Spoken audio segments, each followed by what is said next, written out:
সম্প্রতি সামাজিক যোগাযোগ মাধ্যমে ভাইরাল একটি বক্তব্য, চাচা বাড়িঘর এত সাজানো কেন, চাচা হেনা কোথায়। এটি মূলত ঢাকাই সিনেমার একটি সংলাপ। বাংলা সিনেমার ট্র্যাজিক হিরো বাপ্পারাজের কণ্ঠে এই সংলাপ বলেছিলেন প্রেমের সমাধি সিনেমায়। 1993 সালে মুক্তিপ্রাপ্ত সেই সিনেমার দৃশ্য নতুন করে ভাইরাল এখন। নেটিজেনরা মেতেছেন চাচা হেনা কোথায় সংলাপ নিয়ে। চলছে সেটায়ার, যে যেখানে পারছেন সংলাপটি যোগ করে দিচ্ছেন নিজের আঙ্গিকে। সিনেমাটিতে হেনা চরিত্রে অভিনয় করেন চিত্রনায়িকা শাবনাজ, আর শাবনাজ হচ্ছেন এক সময়ের জনপ্রিয় চিত্রনায়ক নাইমের স্ত্রী। যে কারণে ফেসবুকে শাবনাজ নাইমের একটি ফটো কার্ড ভাইরাল, যেখানে লেখা রয়েছে বিশ্বাস করুন হেনা আমার কাছে। আর সেই ফটো কার্ড নজরে এসেছে নাইমের। ধুলো, ময়লা ও ক্ষতিকর ধূলিকণা থেকে নিমিষেই মুক্তি দেয় চৌধুরী এয়ার পিউরিফায়ার।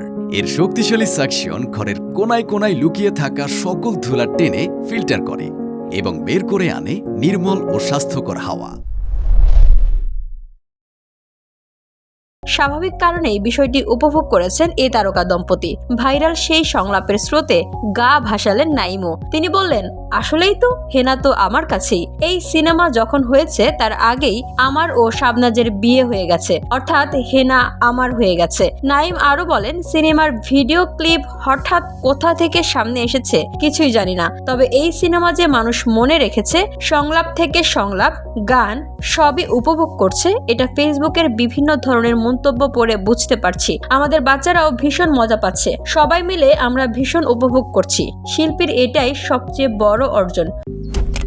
মালয়েশিয়ান প্রযুক্তিতে তৈরি অত্যাধুনিক cleaning machine modern vacuum cleaner যে কোনো ধরনের ধুলো ময়লাকে পরিষ্কার করে ঘরকে করে তুলুন চকচকে ও আকর্ষণীয়। Modem, brand of luxury. উল্লেখ্য, প্রেমের সমাধি সিনেমায় নায়ক চরিত্রে অভিনয় করেন বাপ্পারাজ। সিনেমায় তার নাম থাকে বকুল।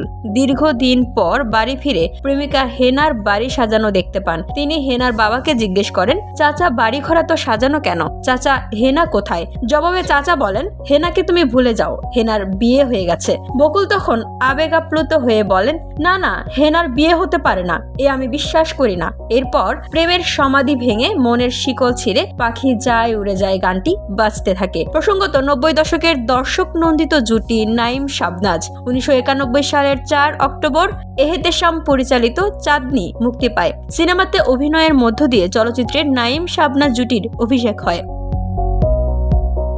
শফিউল আলম পরিচালিত 20-এর বাঁশি সিনেমায় অভিনয় করতে গিয়েই নাইম ও শাবনাজের প্রেমের সম্পর্কের গভীরতা বাড়ে। জনপ্রিয়তার তুঙ্গে থাকা অবস্থায় 1994 সালের 5 অক্টোবর বিয়ে করেন তারা। সে হিসেবে সুখের দাম্পত্যের 31 বছর পার করে ফেলেছেন এই তারকা যুগল। VOD Bangla news desk.